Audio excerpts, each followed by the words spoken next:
Oh, hello. This is a recording of the talk I gave to the BLS AGM in January 2026.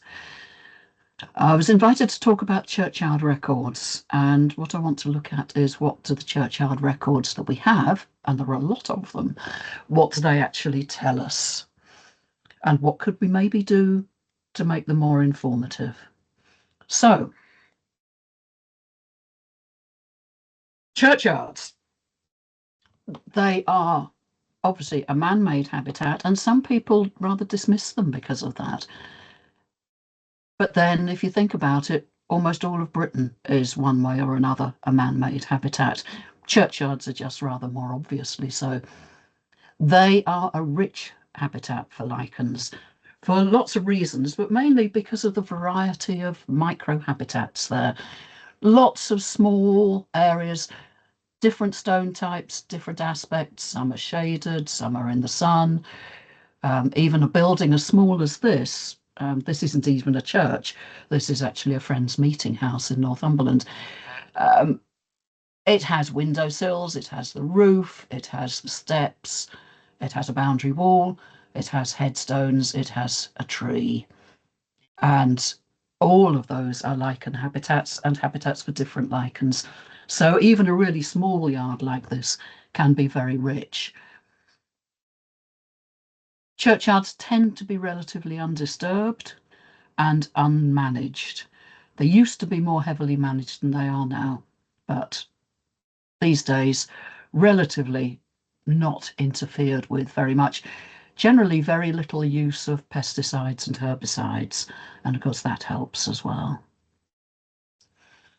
So why do we record lichens in churchyards? Well, it's fun. It gets us to some great places. This is one of my favourites. This is Bradwell. On the coast in Essex. They're interesting because of this great variety of lichens and the different habitats that you find within them. They're accessible and they're comfortable to work in. You know, usually, if you're lucky, there's a church that's open that you can take shelter in when the rain comes on. They might even provide a kettle and coffee. Some of them do. Churchyards are great places for learning, especially learning from each other. If we go as a group, we all bring different skills and experience to a churchyard visit, and that can be quite informative. And surely by now, given that we've been recording lichens in churchyards for 70 years now, the data must be telling us something. So let's explore that and find out what. So I stepped back from this before just launching into analysing the data. I thought, let's just think, what are the questions that we would like to be able to answer? And there are some obvious questions that really all of us would like to know the answer to, I think, when we go to churchyards. Which are the best churchyards nationally, and also which are the best ones in my county or my area? Which sites have been done recently and which need a visit? What lichens have been found there before? And more generally, which lichens are we most likely to find in churchyards and where? You know, is it worth actually getting the step ladders out and crawling up to have a look on the roof? So that's some obvious questions. There are bigger questions as well. Are churchyards really so special? We all say that they are, or at least some of us say that they are. But are they really? Should we be investing any more time and effort into churchyard survey? Or after 70 years, has it all been done? Is it worth going back to sites that have been surveyed before, or should we concentrate on filling the gaps? Is the lichen flora changing over time? And if so, how? And could we manage churchyards better for lichens? This is a question quite often asked, actually, by church wardens and incumbents. You know, what can they do to improve things? There's also the question of how do we decide which are the best?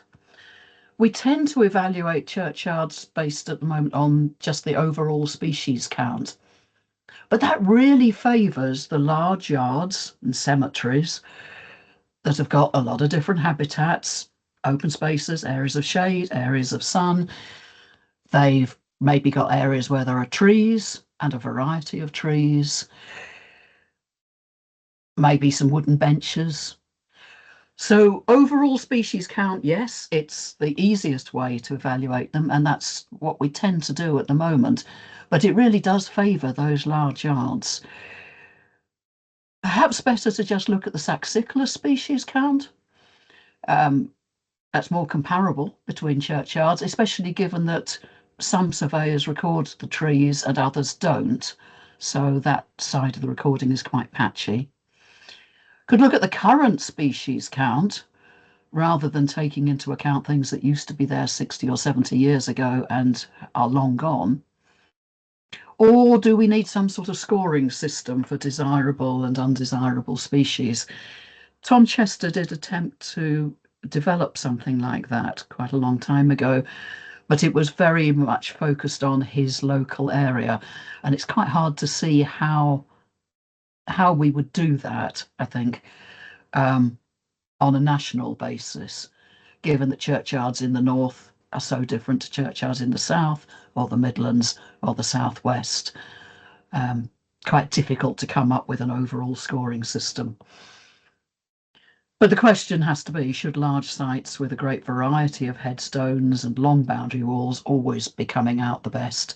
Or should small sites like Bradwell or that Friends Meeting House I showed you at the beginning, should they come into that best category? So what records do we have? We have records for just under 9,000 sites. Now, most of those are churchyards. A few are cemeteries or graveyards of one sort or another. There are very few urban churchyards in there, despite the number of urban churches we have. The recording is patchy. You can see from the map there on the right that some counties appear to be very much under-recorded. I think very often they're not actually under-recorded, it's just that we don't have the records. So if you live in one of those white areas on the map and you know of some churchyard records, we would love to have them. Most of the recording was done in the 1990s when the big Lowland Churchyard Survey project was underway. And you can see that even more, there we go, on this map on the right, which shows recording from 1960 to 1999 in blue, and then overlays that with red if there's been a record between 2000 and 2019, and in green if there's been records since 2020. And if you look, I mean, the red recording is certainly patchy, very good in some areas, but large chunks of the country really were missed out altogether.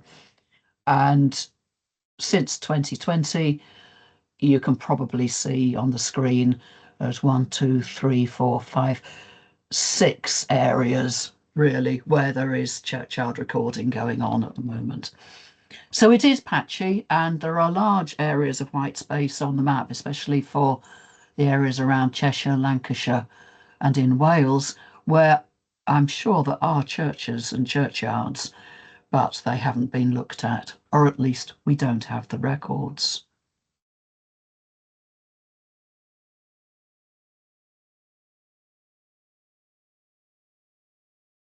So we've got those 8,901 sites. Have I missed a slide there? Yeah. 13,268 site visits recorded in the database. So some have been visited more than once, but 72% of them have only been visited once in the last 70 years.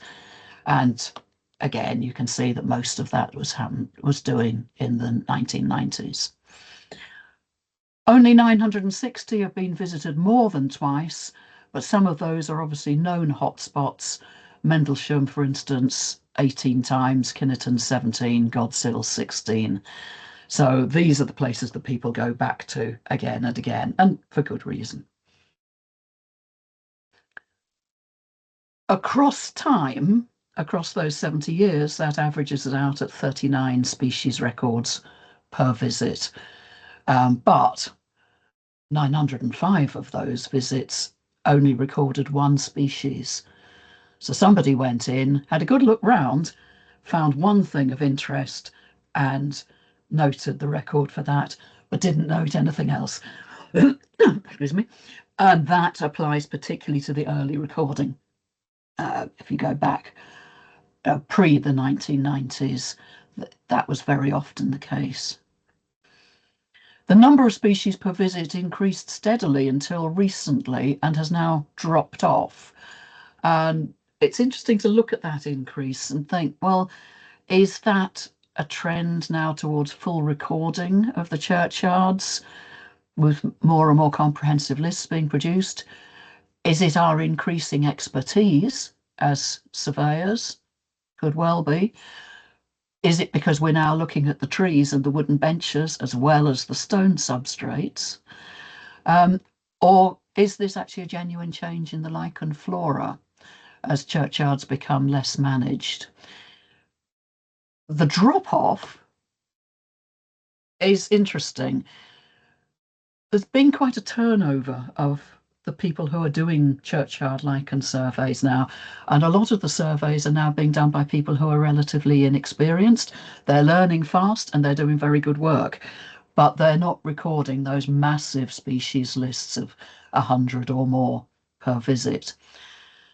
Also, another possible explanation for the drop-off since 2020 is budgets.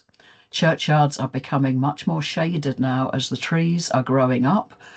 A lot of trees were planted, things like flowering cherries and other trees were planted in memoriam, and they are now growing up. They're quite big. They're not being managed.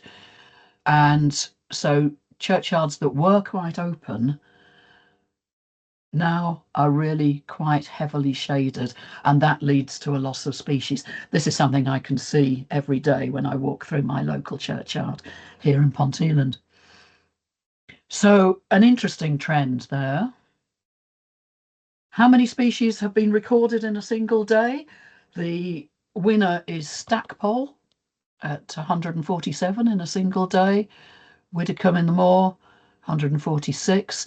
Notice the fourth one on the list is Carlisle Dalston Road Cemetery, which is where we're going to immediately after the AGM. 139 species recorded in one day there, which is an impressive list for a day's work, I have to say. So that's a target. Does perhaps raise the question of slightly over-enthusiastic recording sometimes in the past. Some of those, I'm sure, are very genuine lists. Others, maybe nowadays we would be more cautious about recording something that we're not quite sure of. It needs checking. We can't really get a specimen, so maybe now it wouldn't go on the list. Perhaps 40 or 50 years ago, when really all we did was field recording with very little microscope work, maybe then it would have gone on the list. I don't know, that's speculation. I can't prove it. I showed you the map showing the patchy, very recent recording. That's our new interactive churchyard map, which is on the website under churchyard recording on the recording tab. And if you zoom in, you can see where all the churchyards are that have been recorded. They're color coded by date, so the red ones are recent, relatively. Green are very recent. Blue are mostly the 1990s records.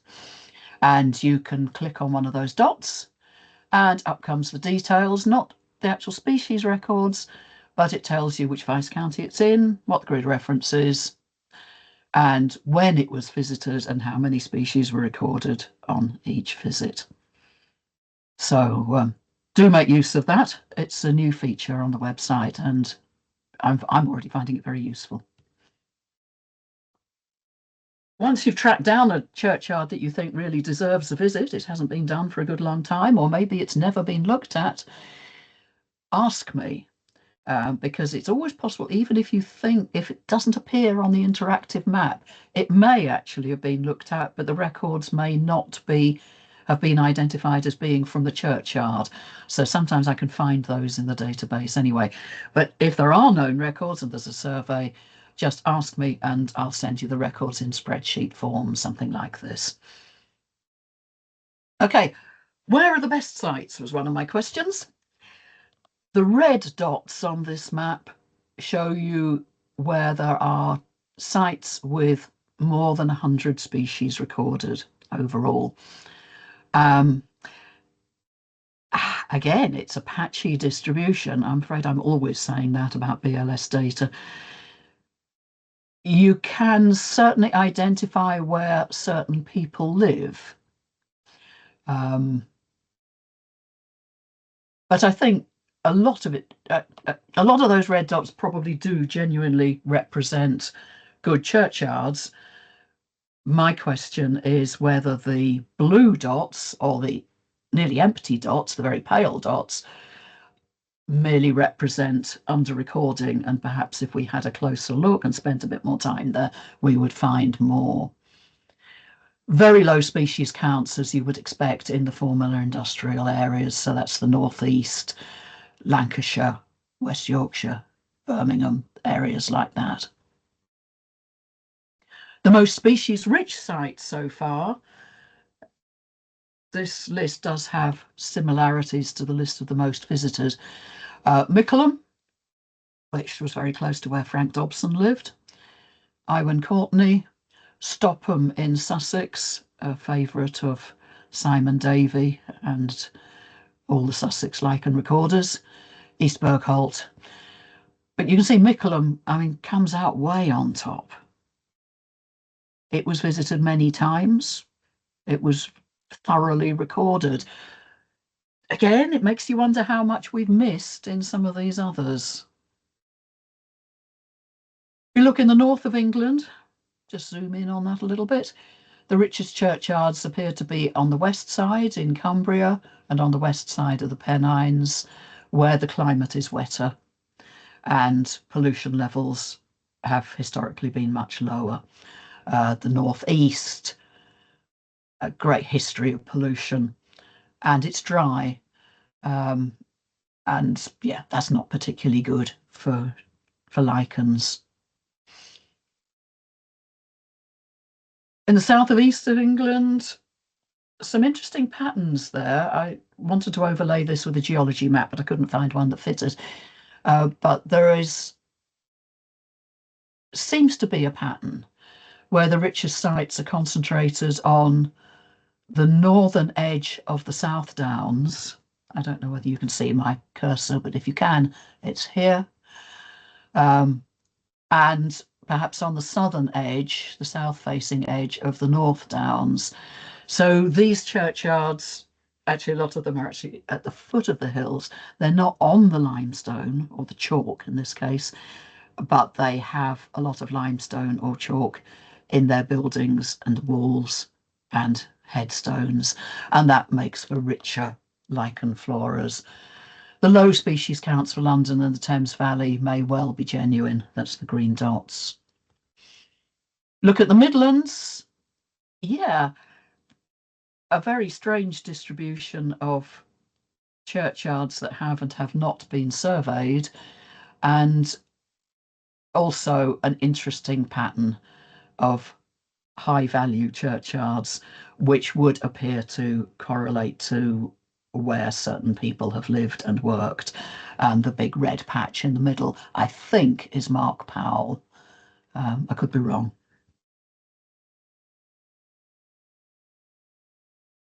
Again, raises the same questions. What have we missed? So taxa recorded, more than 500,000 records for 1,158 taxa. 909 of those are lichens. That's 44% of the British lichen flora. And of course, bearing in mind that these churchyard records are only from England and Wales, I haven't been able to include the Scottish ones in this analysis. 112 species of Lichenicolous fungi, that's 19% of the British flora. A few non-lichenized fungi, and quite a number of taxa not ID'd to species. The blue bars on the right show the Lichenicolous fungi records, and you can see how they've steadily increased over time.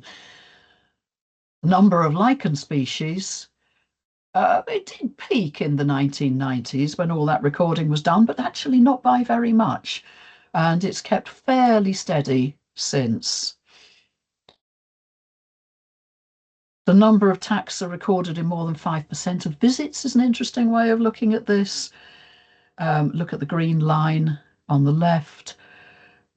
Increased steadily over time, which tends to suggest that we were picking up on a core churchyard lichen flora. Again, it's dropped off in recent years, I think, because of the need to build up expertise again as personnel have changed. So the most often recorded lichens over the last 70 years, you've got Candelaria vitellina, Bericera nigrescens, Myrialicus dispersa, very much the list that you would expect. They're all, I think, saxicolous on that list. Note the number of records for Lecanora over on the right, though. You'd be lucky to find that now. So just focusing in on a few species pretty much at random, really, just to see how they've changed over time. So this is frequency of recording. It's not abundance in the churchyards. It just means that it's on the species list. We don't have abundance data for most churchyards. So Acaroscra fuscata, the red line on the right, steady increase, perhaps in response, and then sort of steadies off, maybe in response to nitrogen deposition, nitrogen oxides and ammonia. Diploicia canescens, a steady reduction until recently, but now going up again, being recorded more often. That could be coincidence. It could just be that we're recording in limestone areas now, or it could be a response to the increasing shade and dampness in churchyards. Lecanora conzioides, yeah, fell off a cliff after the 1990s, just as we would expect. The sulfur dioxide problem was eventually solved by the Clean Air Act and reduced burning of coal. Quite a time lag, because the Clean Air Act came in, I think, in the 1950s after the Great Smog. So it took time, but it took effect eventually, and we've all seen this in the lichens that we find. Looking at limestone and mortar species, bit of a drop off again, possibly because of the different areas that were being recorded at different times, and that increase, little uptick at the end, does correspond to the amount of recording that's being done in areas like Sussex at the moment. The lichens on silicious stone, my random sample there, bit of a drop off again, but with an uptick. And I did wonder whether that recent uptick might have something to do with the increased use of imported granite now for headstones. We've been doing it for 20 or 30 years, but it takes a long time for a polished granite headstone to become sufficiently weathered for lichens to really get a hold and grow enough to be identifiable. So that could be a factor that's only just showing in the data. The most often recorded Lichenicolous fungi, there we go. Sarcoparenia geisleri, winner by a mile. So coming back to my questions that we can answer now. Habitat, are churchyards really so special? Yes, on lots of counts. Hotspots, we know which are the best churchyards nationally and in any particular area. You can work that out from the maps. Which lichens are we most likely to find in churchyards? We have a lot of information on that, and in what positions. And there is a report There are actually two reports on the BLS website that go into a lot of detail about different lichen communities in different areas of the churchyard and which species you're likely to find there. Should we be investing any more time and effort into churchyard survey, or has it all already been done? Well, yeah, it was done pretty thoroughly, but with gaps. Only since the 1990s, a lot has changed. So yes, I think it is well worth investing more time and effort. Is it worth going back to sites that have been surveyed before, or should we concentrate on filling the gaps? Both. Both, I think, have a lot of value. Questions that we might be able to answer with a little bit more work. How to evaluate the churchyard? Yeah, I think we do need to look at this and maybe compare different methods and see how they come out. The one I hadn't mentioned there, of course, was looking at the number of nationally rare or nationally scarce species, or perhaps the number of species with a red data list category that above data deficient or least concern. And that's something that we could do perhaps once we've got the new red list. It would be wonderful to have some more research done to investigate how species richness relates to the age of the churchyard or the graveyard and to the local geology and climate. We have the data. It's not an easy analysis to do, but it'd be great to get it done. Is the lichen flora changing over time? And if so, how? Yes, certainly. Like the lichen flora everywhere in Britain, it's responding to the reduction in sulfur dioxide pollution, the increased nitrogen pollutants, and other factors as well, such as changes in management and shade. So there is a lot of change happening. Management, could we manage churchyards better for lichens? Again, I think this needs more work. There are some wonderful case studies that have been done by Mark Powell and others looking at individual churchyards, and really I think that's the way to tackle that issue. If we had better data, we might be able to do more with it. So more information on substrates and scale habitats is always valuable. A species list is good, but it doesn't necessarily tell us as much as it could do. And abundance. If we had abundance data, even if just for a small number of churchyards that were being visited over and over again, we could pick up on those changes in abundance that do not show in changes in the species list. The same species will probably always be there for the next 100 or 200 years, but their balance, which ones are abundant, which ones have become very scarce, what's increasing, what's decreasing, we don't know that unless we have abundance data. We need to do some more work on this because the only way to do it is using DAFO, and it would need some sort of standardization of approach to be meaningful. It's not easy to analyze DAFO data. So what can we do to take it further? We could look at urban churchyards, and I've put in a fabulous churchyard in Sussex there, St Mary de Hora. Churchyards like this, as conditions are changing, they seem to be becoming richer and more interesting. So maybe we should start looking there. We should start looking a little more closely at post-industrial areas for the same reason. As I say, I would love to see some case studies done. Just pick, half a dozen churchyards across the country and go back to them every 2 years or every 5 years or every 10 years and record them in the same way each time so that we have comparable data. That could tell us a lot.